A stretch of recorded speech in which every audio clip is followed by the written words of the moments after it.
Good evening. When they came to me and asked me to say some kind words about British Rail, frankly, I told BR to be off. Then they offered me 1,000 quid. I said I am not a man who can be bought. Then they offered me 2,000 quid. Good evening.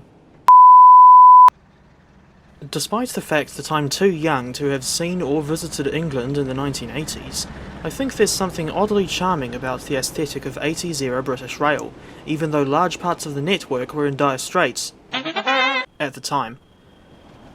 Dovetail tried recreating that era in Train Sim World, with their first attempt being on the Northern TransPennine add-on.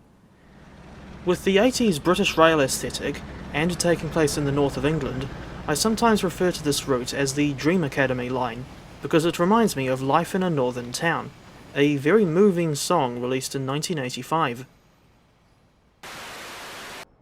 Originally released in December 2018, this route now costs $43.59 NZD as the normal price, when it used to be only $37, and I have no idea why Dovetail raised the price. You get the 43 miles of track from Manchester, Victoria to Leeds, and the route is set in 1983. This was back when the line hadn't yet been equipped with AWS, and when Manchester Victoria Station hadn't yet been significantly downsized to make way for the Manchester Arena. Today, the station has only 6 platforms for the railway, plus 4 for the Metrolink trams. On the motive power scene, this add-on comes with the Class 45/1 and Class 47/4 diesel locomotives in British Rail Blue, as well as a 2-car variant of the Class 101 diesel multiple unit in BR Blue and Grey. The 45 and 101 were new to TSW at the time, but not the 47, as another variant of this class was already available in the previous West Somerset Railway pack. The NTP version has alterations to the model to accurately depict a 47/4. However, I cannot show you the NTP and WSR 47s side by side because I don't want to buy the WSR. You can also get the BR Heavy Freight Pack, which costs 29 New Zealand dollars, a somewhat pointless increase from the original price of $24.79. It adds the Class 08 Gronk and Class 40 Whistler diesel locomotives to the route, along with 12-ton vans and TEA tanker wagons. I've always thought that was a very strange and limited choice of wagons, and annoyingly, DTG did not include the split headcode variant of the Class 40, only the variants with headcode discs or 4-digit domino headcode boxes.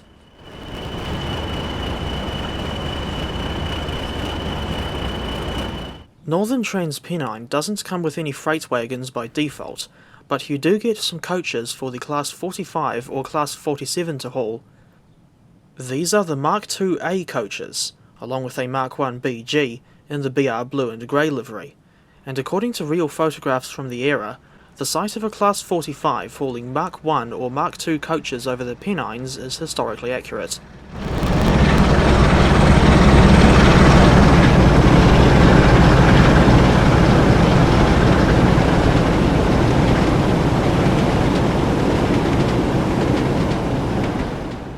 This particular variant of the Class 45 has sealed beam marker lights without a high intensity headlight, and this condition is appropriate for a route set in 1983. Out of the 127 Class 45s that were built, 50 were modified and redesignated as Class 45/1, with these engines having electric train supply instead of a steam heat boiler. This variant of the Class 47 doesn't have a high intensity headlight either, which is accurate for 47/4s in 1983. This variant was equipped with electric train heating, like the 45/1, and at least 154 examples of this 512-strong class were designated as 47/4. One such example was 47527, known to fans of the Dark Railway series as Raymond, but no matter how many times I tried loading the 47 model, it never showed Raymond's number. One train that's not included is the Class 504 EMU, which would often be seen running in and out of Manchester, Victoria in 1983. For reference, Those two-car EMUs were introduced in 1959 and ran the Manchester-Victoria to Bury service until 1991, when the route was closed for conversion into a tram line. The line was notable for its unusual electrification system, 1200 volts DC supplied via a cider contact third rail.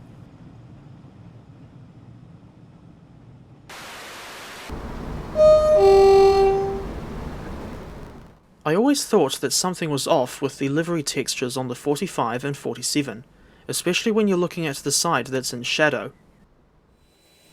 For all I know, this could have been where Hellion got the inspiration for that unrealistically dark shade of BR blue on their Class 45 models. I'm not an expert on the 45 and 47, but I do know that they both used prime movers made by Sulzer. In the case of the Class 45, I thought the in-game sounds weren't all that good, and the engine sounds are reminiscent of the awful Iron Horse house products in TS Classic.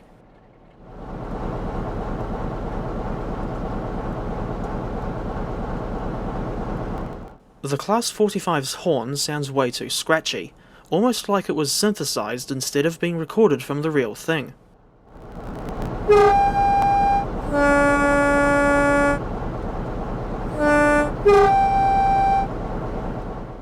In my opinion, the sounds on the Class 47 are a little better.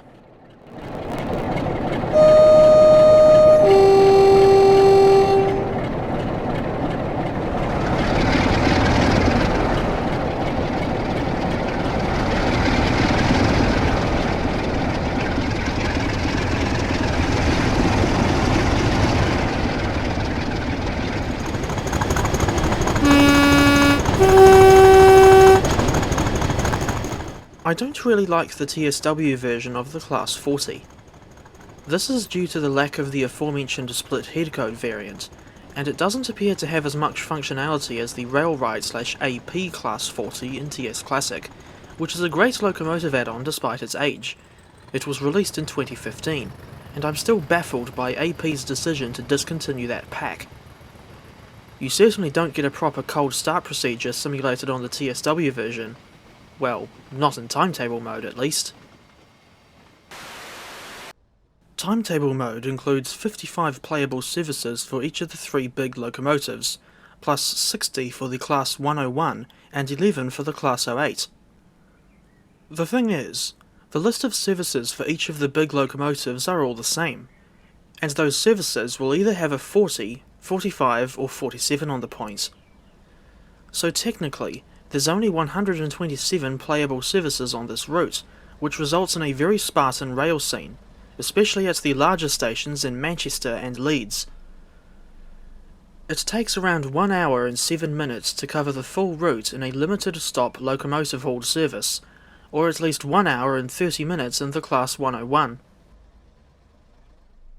For the longest time, my favourite service to run on this route has been the stopping service from Leeds to Huddersfield in the Class 101, because it's not too difficult, if you're decent at driving the Class 101, and it takes less than 40 minutes to complete. But the frequency of these services, not just the ones to Huddersfield but also the ones all the way to Manchester, is really inconsistent, as they run anywhere from 83 to 10 minutes apart at seemingly random times of the day.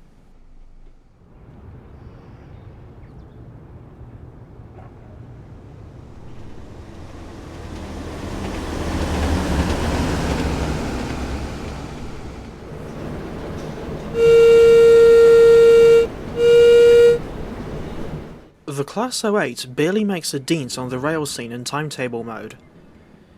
Naturally, she only appears on shunting services, but these are rare and only run at Huddersfield Station or between Manchester Victoria and Newton Heath Depot, with not a single one of these services running in the afternoon.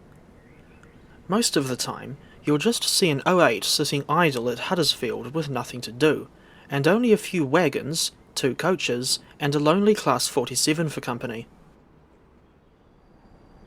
For the Class 08's first Huddersfield service, you have to collect some vans from a siding around 3/4 of a mile north of the station. Then you must bring the train back and stop in siding 4, right next to the station, before waiting a rather long time for a mainline service to arrive so you can exchange wagons. It's quite an unusual service, especially for TSW. As for the Class 45 and Class 47, these locomotives mostly appear on express passenger services between Manchester and Leeds, representing part of the Liverpool to Scarborough run. But some of their playable services are also on oil trains. It's the same situation with the Class 40, with 17 out of the 55 playable locomotive hauled services, not counting those for the Class 08, seeing these engines take oil instead of passengers. The Class 45 has a maximum permitted speed of 90 miles per hour, but on this route, the highest speed limit is only 80 miles per hour, and even then, the 80 zone through Murfield is so short that you can't really get all the way up to 80. And most of the time you'll be travelling at anywhere from 50 to 65 miles per hour. I don't usually drive on this route at night, because it's really hard to see the line ahead when the locomotives and DMU don't have high-intensity headlights. I like driving the Class 101 because she offers a good challenge. Currently, we don't have any other diesel mechanical motive power with manual transmission in TSW. Besides the gear changing, I also like the working destination blind and all the other things you have to do when you're setting up the train, including checking to make sure you've set up the red marker lights at the back and white marker lights up front. Unfortunately, you don't get enough time to properly set up the Class 101 at the start of a service, which makes it very difficult to keep to the timetable as you're going right down the line. The only real issue I have with the Class 101 is the modelling of the front end. There's something about the proportions, or in other words, the height and size of the windows, that doesn't look right. Like so many other TSW routes, Northern TransPennine has incredibly weak distant scenery. I didn't have the patience to record specific locations, but there are several areas where the same building assets are copied and pasted several times over. Meanwhile, there's an absurd amount of wide open fields, often right next to the track, that have no grass details whatsoever. Sometimes the hills off in the distance are completely blank, and it's safe to say that the tacky scenery hasn't aged well at all. There's this weird grass asset at Ashton-under-Lyne that's been placed at a funny angle, but I don't expect this sort of thing to ever be fixed. This is Dovetail after all, and another issue I noticed was in relation to the passengers. They still appear in the coaches, even when said coaches have been shunted away to a siding. But most of the time while I was exploring this route, there were no NPCs visible at any of the stations or on any of the trains I was driving. One area that I do like is the Huddersfield Narrow Canal, which is briefly visible just north of Greenfield Station. Or, as I like to call the station, green fields, grass and earth, broken bottles, bricks and dirt. And no, I'm not even going to attempt a Michael Hutchence impression. Another highlight of the route is the 4.88 km long Standedge Tunnel, whose eastern end is around 7.2 miles from Huddersfield as the crow flies. The nearest station to this end of the tunnel is Marsden.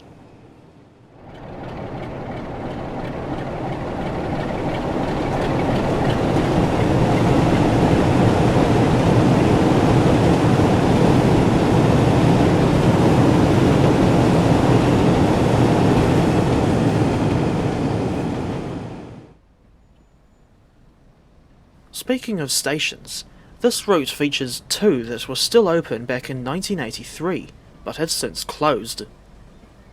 These two are Miles Platting and Park, which opened in January 1844 and May 1846 respectively.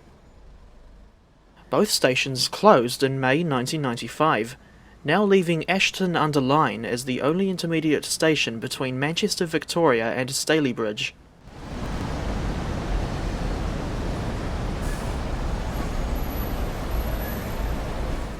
And this is Morley, one of the stations that is still open today. This one opened in September 1848, and lies immediately outside the eastern end of the 3.081 km long Morley Tunnel. This is the final station before Leeds, and saw around 286,000 passenger entries and exits in the 2021 to 2022 period. These days, services calling at Morley are provided by TransPennine Express with their Class 185 or Class 802 units, as well as Northern and their Class 158 Sprinters. The last station I want to discuss is Ravensthorpe, the third station south of Morley. It's depicted in a very run-down state in TSW, almost like an embodiment of the state of British rail as a whole in the 1980s. Ravensthorpe Station opened in 1890, and from what I gather, it's still open today, but the real thing has since been cleaned up and doesn't look borderline abandoned anymore. Just like Morley, TransPennine Express and Northern trains also call it Ravensthorpe. Despite the terrible distant scenery, weak sounds on the Class 45, and Spartan timetable, I still recommend the Northern TransPennine route and BR Heavy Freight Pack. Together, these two add-ons offer a decently challenging driving experience, especially on the Class 101, and a welcome break from the recent spam of modern image routes, not to mention a decent variety of motive power.